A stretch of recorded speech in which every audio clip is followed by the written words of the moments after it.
In June of 2022, a new Reddit user named SadFutago joined the Nier Automata subreddit to ask what might seem to outsiders a fairly innocuous question: how do you open the church? The post was short and sweet, seemingly coming from a confused, not exactly internet-savvy gamer who wanted to know how to access a building in Nier Automata that, they claimed, was closed off. There was a secret door that was posted onto the subreddit randomly by a poster who was just like, hey, why can't my friend get to this church? So of course, when he's over here, he presses the circle button and opens the door. This is a little bit new. It hasn't been discovered yet at all until today. And the only person that's been able to do this is SadFutago. There was no such church in Nier Automata, to anyone's knowledge. Data miners had never heard of it. It didn't exist in any guide or video or older build known to anyone in the audience.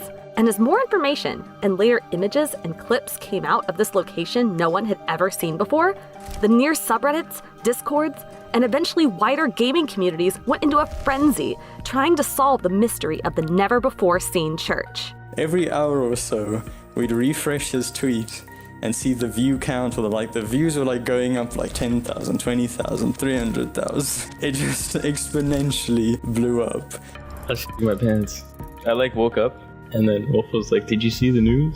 And then I go on Twitter and then I see... SadFutago kicked off a beautiful mess of a multi-month storyline that twisted the community, media, and even expert modders into knots. It eventually bled out of the Nier community it started in, reaching major media sites and mainstream gaming communities. Even Nier creator Yoko Taro himself got involved. I think the producer tweeted first of Nier Automata. The Church Saga, as it came to be known, turned out to be an elaborate build-up to announce brand new modding tools for Nier Automata that stand to revolutionize what modders can do with the game's world. And it was largely orchestrated on the fly by 3 individuals who didn't go into the saga with any elaborate schemes. They were just regular modders who made some cool stuff and whose fun tease of the community spiraled far beyond what they had ever intended. We tracked down the trio of creators behind SadFutago to get the true tale behind the Nier Church Saga. We have to play a little prank on the community. This is the inside story of how they tricked the internet into believing there were still meaningful secrets left hidden in one of the most exciting and existential RPGs of the last decade.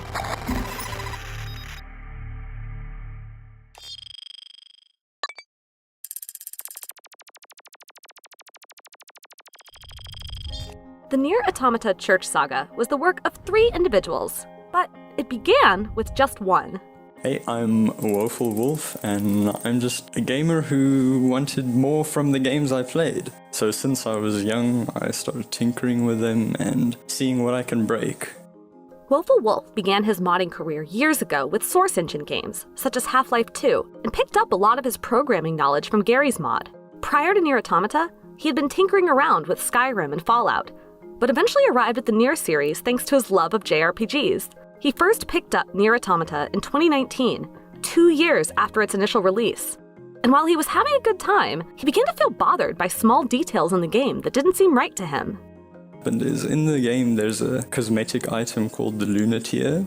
And what bothered me about this cosmetic is that it was actually pretty 2D. It was just these flat planes, the petals of the leaves. And it was such a minor thing, but I would like more of a 3D flower. So I started looking at the 3D model formats for the flower.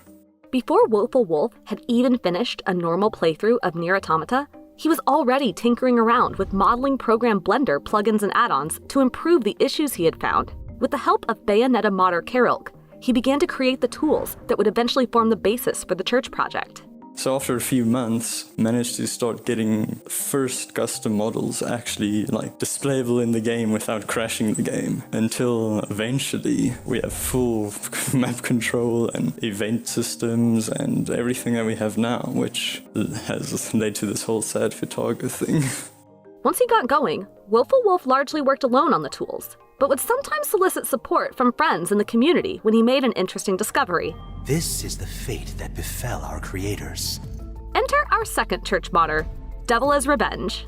The only reason why I got into it was because I just thought about how cool it would be to mod Nier Automata. It's the only game that it's the first game that I've modded, and it was only 2 years ago.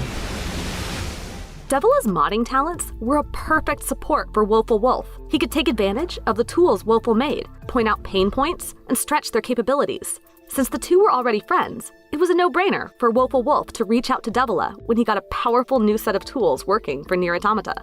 How it all started was when I said, hey, I've got map collision and prop placing and things like that working. Would you like to test it before I release? And he suggested we don't release. We have to play a little prank on the community.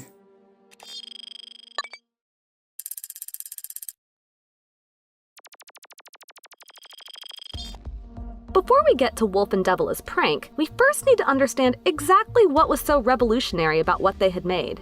If you're not familiar with modding, things like map collision and prop placing might just sound like gibberish. But while the actual efforts behind their work were quite complicated, what Woeful Wolf and Devila were doing is actually pretty simple in principle. Basically, Wolf had created a set of modding tools that could be used to play around with the game engine of Nier Automata, and Devila was using those tools to add in all sorts of elements to his copy that would never be present in a regular copy of the game. Before Woeful Wolf made his discovery, the abilities of modders like Devila were actually pretty limited because the scripting tools for complex changes simply didn't exist yet. Before end of 2019, we couldn't have custom models, and we could have rudimentary character swaps, which was sort of just swapping the names of two characters and having it load there, but we couldn't have like custom weapons or custom outfits or things like that. And then the next step was we could have custom map geometry. So visually we could change the map, but we didn't have collisions yet. So you could add a building or a wall or a statue to the middle of the map somewhere, but the player would just phase right through. Same with enemies, there would be no collision or pathfinding. That's where Woeful Wolf's new tools came in. Wolf's work allowed Devila to make the church not just look real, but feel real too, full of solid objects you can run into and, actual floors and walls. But to hear Woeful Wolf tell it, brilliant as his tools were, they weren't especially easy for modders like Devila to use. Which is where the third member of the church trio ended up accidentally but fortuitously involved, Raider B. And here you are.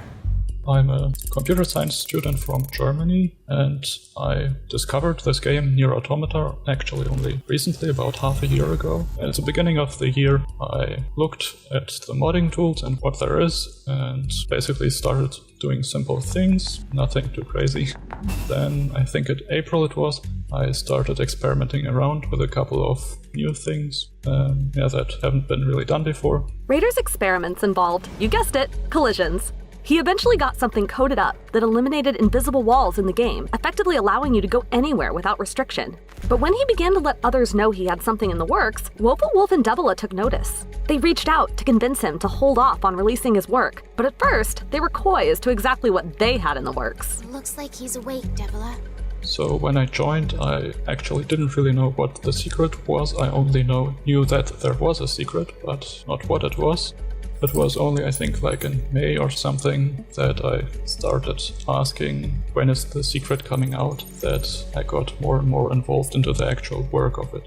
Raider is humble about his contributions, but to hear Woeful Wolf and Devila tell it, the entire church mod wouldn't have been possible without his work. His scripting discoveries made the tools easier to use, and eventually went beyond just invisible walls, pulling together the overall immersion of the whole church. Before in Automata, no one would ever imagine you'd be able to change NPC dialogue, spawn them in a unique place, and then have completely different actions happening. When Raider B came in with his scripting was something that nobody's ever seen before, even ourselves. The scripting files was a sort of an accidental discovery.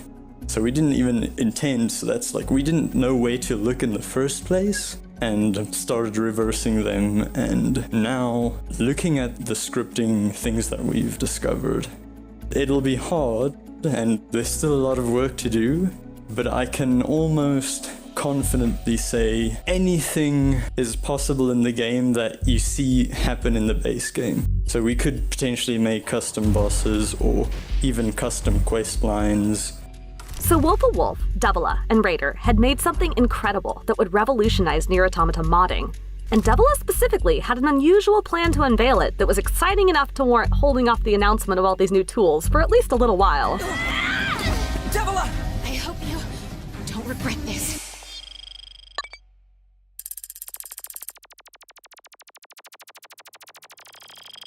Even from the start, Devila's plot quickly began evolving from a small prank to something far, far more elaborate.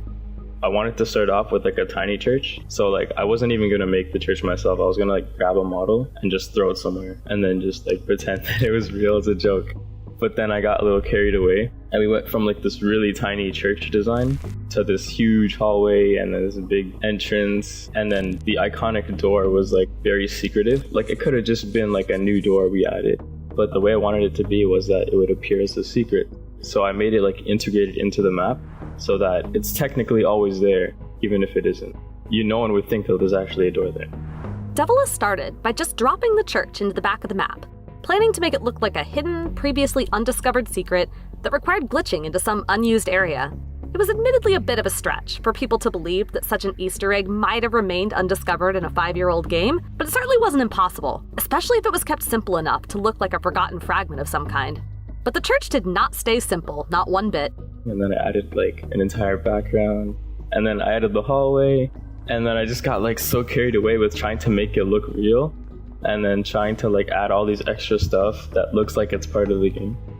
Even when we were making the videos, I was still adding stuff. While Woeful Wolf, Devila, and Raider are all three ultimately responsible for the church saga, Devila was the mastermind behind most of the public-facing elements the audience saw. It was Devila's idea to create a Reddit user named Sad Futago and have him innocently tease their project in the guise of a player looking for advice.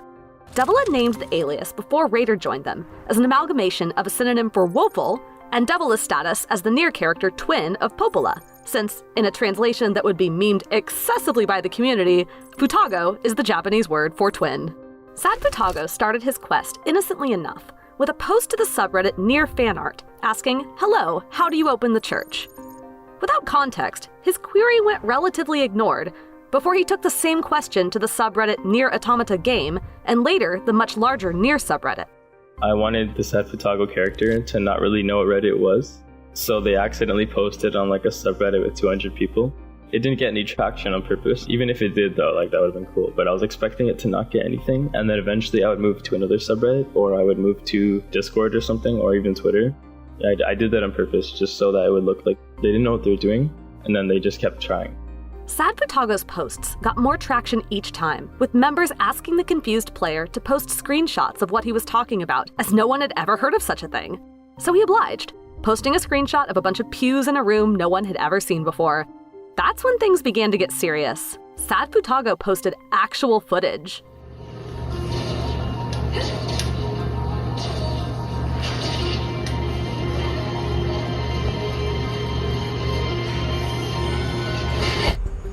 All three modders acknowledged that the footage clip was a massive turning point, not because the footage in and of itself was a huge deal, though it was. Up to that point, discussion of the church had largely been limited to the Near modding community, but actual clips of footage caught the attention of streamer and hacker Lance McDonald.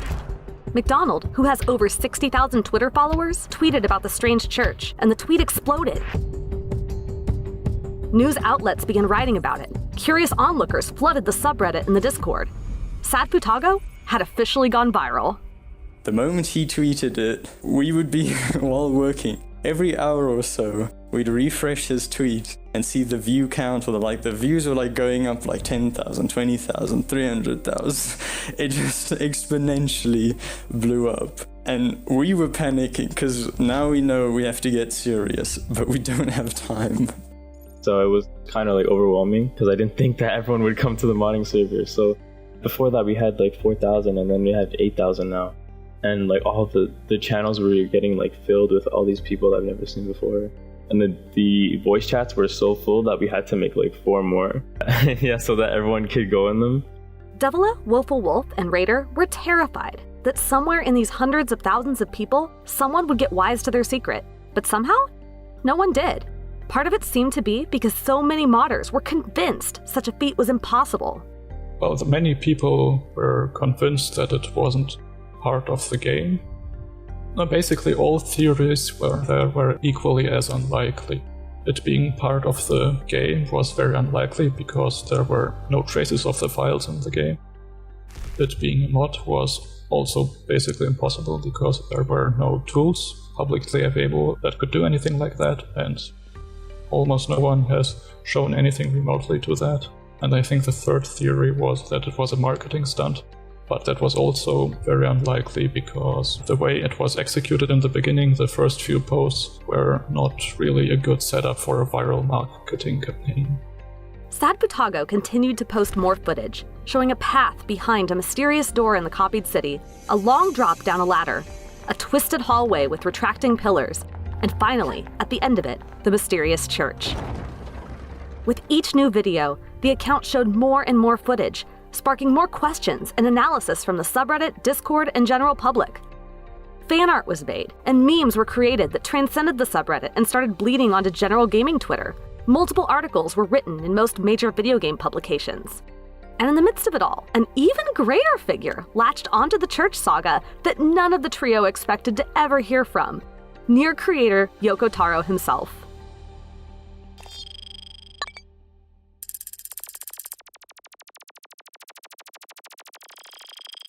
In response to someone tweeting directly at him, asking for his opinion on the church saga, Yoko Taro said interested people could find the answer at his Twitter profile. His Twitter profile reads, quote, "I can't answer about any products. Please ask publisher," end quote. As we now know, this was Yoko Taro being funny and a bit coy, but at the time, his response seemed to tease a marketing campaign of some kind from Nier's publisher, Square Enix. And it didn't help that Nier producer Yosuke Saito got in on the fun too. The Sad Futago trio were simultaneously horrified and thrilled. I shit my pants. I woke up and then Wolf was like, "Did you see the news?" And then I'm like, "No." And then I go on Twitter and then I see, I think the producer tweeted first of Nier Automata. His name's like Saito or something. He was very ambiguous about it, but he was like, this is something that Yoko would do. And everyone's like, "Oh my god, no, it has to be Yoko Taro." And then after that, Saito was like plugging the Switch version of Automata. So he was like, "Everyone calm down and reserve the Switch version of Nier." Long ago, just when I released the first ever tools in 2019 to allow people to make custom models for the game, back then it was also a similar situation, but nothing to this scale. And back then, we never released the files, but the first image I ever posted on Twitter was we modeled Yoko Taro in Nier Automata, so we made him a playable character in the game. And we tweeted him, and some of the other Platinum and Square and his friends, but we never got any reaction. It was a bit disappointing, but getting the reaction now with the church project makes up for that, I think. We were coming to realize the hype was reaching its peak, and what I've noticed with hype trains and things, you never want it to go on too long, because the longer it goes on, it just leads to a bigger disappointment if it is a disappointment in the end. Because we had no idea what the reaction was going to be when we revealed anything. There was also the growing fear, not just that someone in all these thousands of people might discover the secret, but that someone would actually beat them at their own game. Towards the end, people actually started developing some small tools, looking at doing some basic map editing themselves, and were proving that small parts of it could be done. So when it was also a bit of a race against the clock for us to release our tools first before someone else posted their own tools that weren't as good as ours, but still usable. Meanwhile, the workload was becoming unmanageable. With so much attention on Sad Futago, the pressure was on to post not once a month or once a week, but multiple times a day. Toward the end, the trio were essentially building things as they went, with Devila adding to the church as soon as the other two sent over tools updates, and uploading his new creations almost immediately. For 3 regular people with lives outside of modding, it was becoming unsustainable, fast. In the first Sad Futago video, he just goes and opens the door and just enters that area. the camera like detaches from the player and like goes to the center and like tracks them from far behind. I was trying to figure that out, and this like the scripting thing is a real big mess, and I had problems like when changing the camera, the character couldn't move anymore and all these crazy things. But the moment I got it decently working, I sent it to Devilas, and maybe I don't think we even added anything after that. We just took the next video and posted that. If you look in that video, the fountain isn't even there yet. The fountain we added, like the video before the fountain was shown, that's when we added it. And we released these videos like I can't even remember now, it was like 2 or 3 or 4 days. So we only had a few days between each feature. Whenever I'd make a post on Reddit or on Discord, I'd be actively like reading the chat to see what they're saying. And so everyone's like fast responses and stuff, and everyone's like theories would kind of influence what would be the next thing that I'd make. So for instance, someone would point out like the flaws of something, and then I'd like try to like secretly improve it so that it would seem more real. What's that? But before the trio wrapped up, there was one final moment that cemented the shape of what would ultimately become the Church Saga's grand finale. Post after post, Devila had been adding to the church, a chest that only 9S could unlock, a figure of near replicant's Yona lying on an altar at the front, a bird bath at the back that, when interacted with, gave similar dialogue to that seen in Replicant, referencing the black scrawl in the Shadow Lord, and a strange black shadow creature at the front of the church that the subreddit took to affectionately calling Blobby, with 1 B. Each new video progressed the church storyline, until eventually the subreddit was watching clips of Sad Futago fighting in an apparently difficult boss battle against Blobby. The community began to cheer Sad Futago on through Reddit posts, and ultimately on Discord as well. Between videos, Devila popped into the modding Discord, only to find a massive crowd of people in the voice channel, all singing the moving credits theme of Nier Automata, Weight of the World, together in an effort to encourage Sad Futago.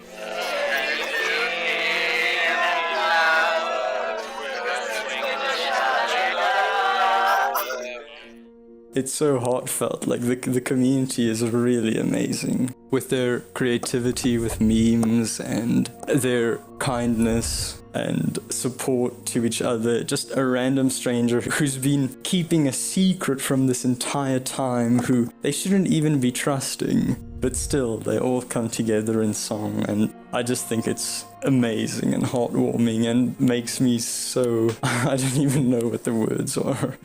So I like try to like keep them updated, and I wanted to really like to be a part of the idea that like they're in the moment of something so crazy happening. So I try to help out with that. And that's also why I did like the final Twitch stream, because a lot of people like were saying like I was a part of history, no matter what it was.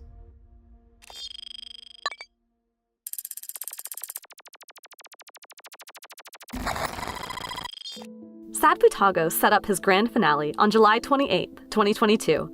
At first posting a series of screenshots on the subreddit with strange titles, Z, E, 3, 4, and finally, Zinnia.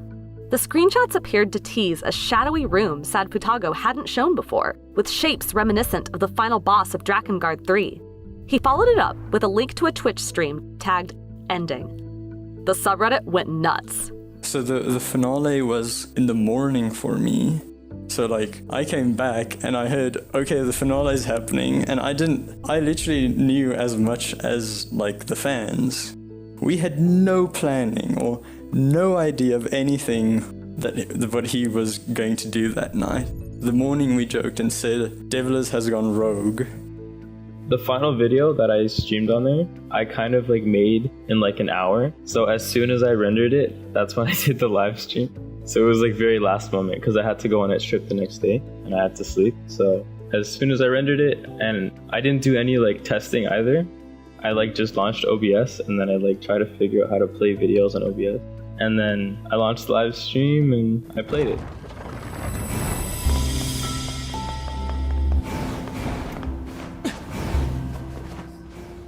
The video played out over Twitch at an hour that was wildly late for much of the Western world, but still attracted an audience of thousands. The first 2 minutes played out much as previous videos had, following 9S through the strange door, into the church, in a fight against Blobby, and through a series of dialogue choices at the bird bath.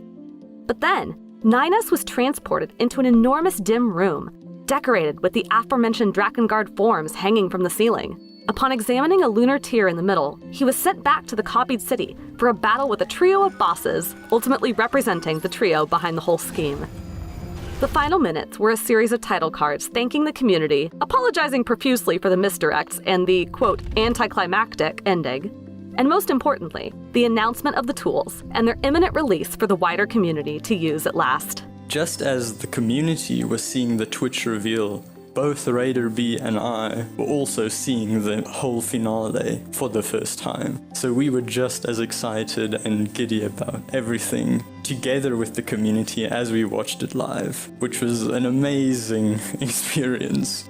And then the moment at the end when our names popped up, it was all haywire.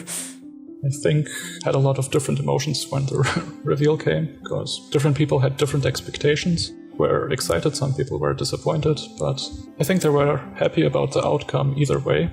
Yeah, I think that many people really enjoyed the fun along the way. While a Church Saga's story has concluded, the trio isn't ready to move on just yet. Wolf and Raider have released their scripting tools, and Devila has published his Church mod so that even people who don't necessarily build their own mods can play around in the world he built. Since that release, Woeful Wolf and Raider have been working to make their map and scripting work more accessible and understandable to a wider audience. With their tools, Raider says, modders will now be able to add completely new features to Nier Automata's maps, new quests, new areas, and so much more. We live in a time when online communities, social media, detailed guides, and data mines have all but ensured that true video game secrets don't exist anymore. Any Easter egg, hidden room, funny glitch, or deliberate tease is immediately discovered, analyzed, and devoured by its respective game community within weeks, days, or even hours of a game's release. Everything has an explainer attached, and any question you have has an answer just a quick Google search away. Woeful Wolf, Devila's Revenge, and Raider B started their work with the intent of playing an innocent prank on a small corner of a single community, but they inadvertently accomplished something far greater. They managed to briefly create a true video game mystery. They united thousands of strangers in a thrilling spree of detective work, culminating in a cheering crowd singing to a single, mysterious player as he explored a new frontier before their eyes. And in the true spirit of Nier Automata, some of those cheering, singing people have been inspired to start building mods of their own. Perhaps one of them will someday build the next big video game mystery for us.